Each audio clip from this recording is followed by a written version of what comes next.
할렐루야. 사랑하는 반석의 성도 여러분, 11월 9일 월요일 아침 아까의 시간이 돌아왔습니다. 오늘도 말씀으로 묵상하고 승리하시는 오늘 하루가 되었으면 좋겠습니다. 자, 오늘은 역대하 7장의 말씀입니다. 먼저 우리가 이 말씀을 들어가기 전에 여러분과 함께 좀 깊이 생각해 볼 문제 중에 하나는 신앙생활함에 있어서 우리에게 꼭 필요한 것이 의미와 형식의 균형을 갖추는 것이 참 필요합니다. 예를 들어 사랑하는 사람과의 관계에서도 내가 그 사람을 사랑하는 중심을 어떻게 알 수 있습니까? 그것은 표현할 때만 가능한 것이죠. 표현하는 방식이 그 사람과의 의미를 더 깊이 사랑으로 열매 맺을 수 있기 때문에 그렇습니다. 사랑은 표현하면 할수록 사랑의 의미를 깨닫고 더 깊은 관계로 성숙할 수 있기 때문에 그렇습니다. 저는 이 본문을 묵상하다 보니까 솔로몬과 하나님과의 관계 속에서 사람의 편에서 하나님 앞에 사랑을 표현하고 하나님은 또 역사하시는 이 주고받는 이 사랑의 관계가 참 아름답고 개인적으로 참 부러운, 그리고 이 축복의 장면이 저의 인생과 여러분의 인생에 가득하기를 소망합니다. 자, 본문을 한번 들여다보도록 하겠습니다. 하나님과 솔로몬의 사랑 이야기입니다. 1절입니다. 솔로몬이 기도를 마침에 불이 하늘에서부터 내려와서 그 번제물들과 제물들을 사르고 여호와의 영광이 그 성전에 가득했다. 역대하 6장까지 솔로몬의 낙성식을 하기 전에 솔로몬은 많은 기도를 하나님 앞에 드립니다. 그런데 마치 기다렸다는 듯이 하늘에서 솔로몬의 기도가 마치자마자 하늘에서부터 불이 내려와서 하나님이 반응하시는 장면이거든요. 그래서 그 번제물들과 제물들을 살랐다고 얘기하고 있고요. 독특하게 여러분이 기억해야 될 이 문장의 마지막은 보면은 여호와의 영광이 성전에 가득했다. 이 두 가지가 동시에 일어났습니다. 여호와의 영광이 성전에 가득했다. 도대체 무엇이 가득했을까요? 그것은 역대하 5장 13절 14절 말씀 보면은 그때 여호와의 전에 구름이 가득했다. 그러니까 영광의 표현을 구름이 가득 찬 모습으로 묘사를 하고 있습니다. 그런데 여러분, 사실 이스라엘 백성의 광야를 지날 때에 낮에는 구름기둥, 밤에는 불기둥을 인도하셨죠. 그래서 불과 구름은 사실 이렇게 같이 공존할 수 없는 특성을 갖고 있습니다. 그런데 여기에 이 1절 말씀에 불과 구름이 같이 있었다고 하는 것은 우리가 레위기 9장에 성막을 처음으로 짓고서 첫 제사를 드렸을 때에도 레위기 9장에 보면 하나님이 불과 구름이 가득하여 하나님께서 임재를 확실히 나타내심과 이제 너희의 제사를 받았고 내가 이 성전에 너희들이 지금 하는 모든 것들을 내가 다 응답했다고 하는 사인이었습니다. 그래서 이 첫 성전 완공 후에 드리는 제사에게도 3절 말씀 보니까 이스라엘이 정확히 보는 것이 있습니다. 3절입니다. 이스라엘 모든 자손은 불이 내리는 것과 여호와의 영광이 성전 위에 있는 것을 보고 두 가지를 다 보고 있습니다. 돌을 깐 땅에 엎드려 경배하며 여호와께 감사하여 이르되 선하시도다. 그의 인자하심이 영원하도다 하니라. 지금 솔로몬이 하나님께 기도를 드리고 백성들이 하나님 앞에 제사를 드릴 때 하나님이 임재하여 이게 서로 사랑의 표현과 의미, 서로의 방식들이 이렇게 주고받는 것을 볼 수 있어요. 그래서 여기 백성들은 그 마음속에 여호와께 감사와 선하심이 영원하다고 하는 찬양이 터지고 있습니다. 이게 예배의 감격이거든요. 이 예배의 감격은 여러분 시편 107편의 다윗의 시에 근거합니다. 다윗은 하나님과의 깊은 관계 속에서 예배 때마다 터졌던 것은 하나님께 경배하며 여호와께 감사하여 이르시되 선하시도다. 그의 인자하심이 영원하다고 하는 이 예배의 감격을 누렸던 대표적인 신앙의 선진이었는데 오늘 솔로몬과 그의 백성들이 이 예배의 감격을 누리고 있습니다. 성도 여러분, 우리가 매주일 하나님 앞에 정해진 시간, 정해진 장소에 나와 하나님께 예배를 드릴 때 이 예배의 축복과 감격이 회복되는 놀라운 축복이 있기를 소망합니다. 자, 이 성전 낙성식에서 여러분들이 꼭 주목해야 될 것이 있어요. 4절입니다. 이에 왕과 모든 백성이 여호와 앞에 제사를 드리니, 여기서 또 다른 제사를 드리고 있다 합니다. 이게 무슨 제사일까요? 여러분 1절에는 속죄제를 드렸던 것이고요. 오늘 여기 이 4절은 화목제를 드린 것입니다. 레위기서 9장에 보면 하나님께 제사를 드릴 때의 순서가 있어요. 그 중에 순서 중에 독특한 형식 중에 하나는 먼저 하나님께 속죄제를 드리고 그것이 응답되고 나면 그 다음에 드리는 제사가 바로 화목제사입니다. 하나님께 속죄제를 드려 그것이 응답되어지면 하나님과의 막혔던 담들이 헐어지고 하나님과의 끊어졌던 관계가 회복돼요. 이제 그 관계 속에서 화목제를 드림으로 인하여 사람과의 즐거움을 회복하는 제사, 바로 이것을 솔로몬이 백성들과 함께 온전히 드리고자 하는 예배의 형식이었습니다.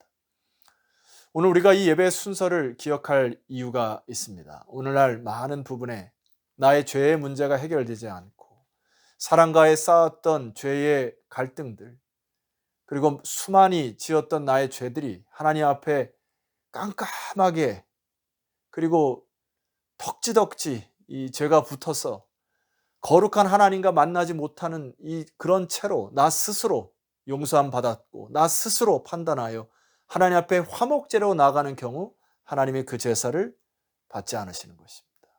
우리가 매주 하나님 앞에 참회의 기도를 드리는 이유가 여기 있습니다. 여러분 예배를 드릴 때마다 죄를 온전히 토해내십시오. 그리고 남의 죄를 판단하는 것이 아니라 내 죄가 하나님과의 사이를 막았다는 것이 있다면 그것을 철저히 회개하는 예배 시간이 되었으면 좋겠습니다. 자, 그때 다음에 드려지는 것이 바로 화목제입니다. 6절 이하죠. 그때 제사장들은 직분대로 모셔 서고 레위 사람도 여호와의 악기를 가지고 섰으니 형식입니다.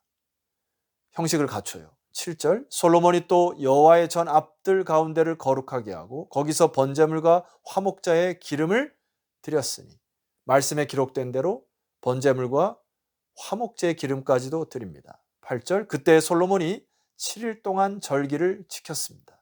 여러분 이렇게 의미와 형식이 너무나 중요한 것이에요. 솔로몬이 이 성전 낙성식 때에 7일 동안 절기를 지키는 것을 통하여 백성들의 마음을 다잡기 시작합니다. 10절입니다. 일곱째 달 제23일에 왕이 백성을 이제 그들의 장막으로 돌려보냈습니다. 자, 그 이후에 어떤 광경이 펼쳐진지 보세요. 10절 하반절입니다. 백성이 여호와께서 다윗과 솔로몬과 그의 백성 이스라엘에게 베푸신 은혜로 말미암아 기뻐하며 마음에 즐거워하였더라. 여러분 순서를 기억하셔야 합니다. 주님 앞에 나올 때 먼저 속죄 제사를 여러분 앞에 드리셔야 합니다. 그래서 하나님의 은총을 받고 하나님과 관계가 풀리고 그 다음에 사람과의 관계가 풀림을 통하여 화목의 기쁨이 회복되는 놀라운 예배 감격이 여러분의 제사와 예배 가운데 회복되기를 소망합니다. 자, 이에 또 하나님이 솔로몬을 찾아오시죠. 12절 말씀입니다. 밤에 여호와께서 솔로몬에게 나타나사 그에게 이르시되 내가 이미 내 기도를 듣고 이곳을 택하여 내게 제사하는 성전을 삼았으니 예배가 제대로 드려지니까 하나님이 기도를 쏙쏙 들으시고 응답하신다는 약속을 허락하십니다. 그러면서 경고하시는 것이 있어요. 13절입니다. 혹 내가 하늘을 닫고 비를 내리지 아니하거나 혹 메뚜기들에게 토산을 먹게 하거나 혹 전염병이 내 백성 가운데 유행하게 할 때에. 자, 여러분 이건 천재지변이고 전염병인데 여러분과 전혀 상관없는 것처럼 느껴집니다. 더구나 우리는 지금 핵 문제로 또 21세기의 빅데이터로 디지털 문화로 너무나 첨단 문화를 걷고 있는 우리의 삶 속에 여기에 나와 있는 전염병, 홍수, 태풍, 메뚜기 때 이런 것과 과연 우리의 개인의 삶과 무슨 관련이 있는가 질문할 수 있습니다. 그러나 여러분 창세기에 보시게 되면 하나님이 창세기 1장 28절에 문화 명령을 주시죠. 너는 이 세상을 다스리고 정복하고 주의 위임받은 권세로 이 모든 만물을 통치하라고 하는 위임 명령을 우리에게 허락하셨습니다. 그래서 이 모든 천재지변과도 하나님과의 관계가 다 설켜 있습니다. 그래서 하나님께서 14절 무엇을 말씀하시죠? 내 이름으로 일컫는 내 백성이 그들의 악한 길에서 떠나 스스로 낮추고 기도하여 내 얼굴을 찾으면 내가 하늘에서 듣고 그들의 죄를 사하고 그들의 땅을 고치시겠다. 하나님께서 우리의 기도를 듣고 우리에게 위임받은 이 땅의 주권자로, 위임받은 권세자로 여기에 순서를 기억하셔야 합니다. 먼저 우리들이 악한 길에서 떠나고 스스로 낮추고 기도하면, 그리고 하나님께 간구하면 하나님이 그 기도를 들어서 너희들을 봐서라도 그 땅을 고치시겠다. 놀라운 축복 아닙니까? 이게 기도의 축복이에요. 성도 여러분, 솔로몬이 하나님과의 관계의 이 첫사랑 참 아름답고 놀랍죠. 이것이 끝까지 퇴색되지 아니하는 솔로몬이 되었으면 좋겠었는데 하나님이 그 부탁을 하십니다. 성전에 세워진 의미 또 역시 퇴색하지 않기를 바라시죠. 17절 말씀 보십시다. 내가 만일 내 앞에서 행하기를 내 아버지 다윗이 행한 것과 같이 하여 내가 내게 명령한 모든 것을 행하여 내 율례와 법규를 지키면, 18절, 내가 내 나라 왕위를 견고하게 하되 전에 내 아버지 다윗과 언약하기를 이스라엘 다스릴 자가 내게서 끊어지지 아니하리라 한 대로 하리라.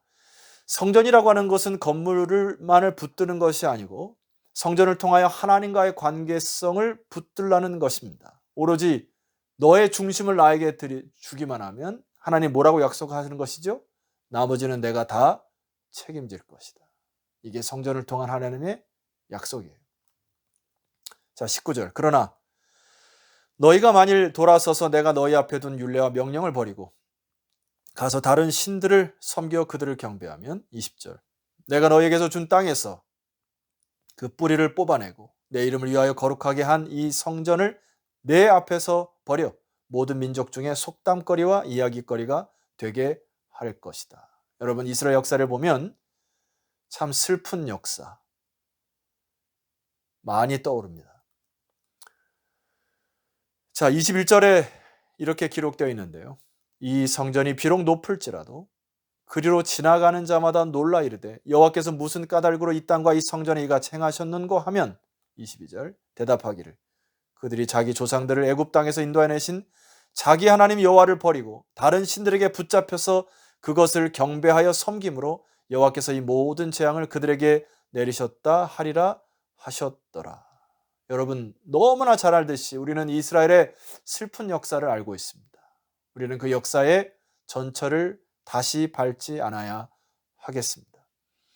오늘 우리 시대에 하나님 중심으로 다시 방향을 틀어야 합니다. 주일날 말씀드렸던 것처럼 크리스텐덤, 나의 왕국에서 The Kingdom of God, 하나님의 나라로, 하나님과의 관계로, 하나님 중심으로 모든 주권을 하나님의 영광을 위하여 사용하는 저와 여러분이 될 때 이 솔로몬과 하나님과의 깊은 사랑의 관계가 저와 여러분의 관계가 되기를 주의 이름으로 축원합니다. 기도드리겠습니다. 하나님 아버지, 감사합니다. 우리가 기도하는 것을 들으시고자 솔로몬이 기도하자마자 역사하셨고 솔로몬이 지은 성전에 임재하셔서 응답하신 하나님, 오늘 우리들이 이 세대를 보고 먼저 우리가 이 죄를 통감하고 올바르게 다스리지 못하고 통치하지 못하였던 죄를 토해내고 수많은 관계 속의 상처와 갈등들을 하나님 앞에 토해내 진정한 속죄제의 은총이 회복되게 하옵소서.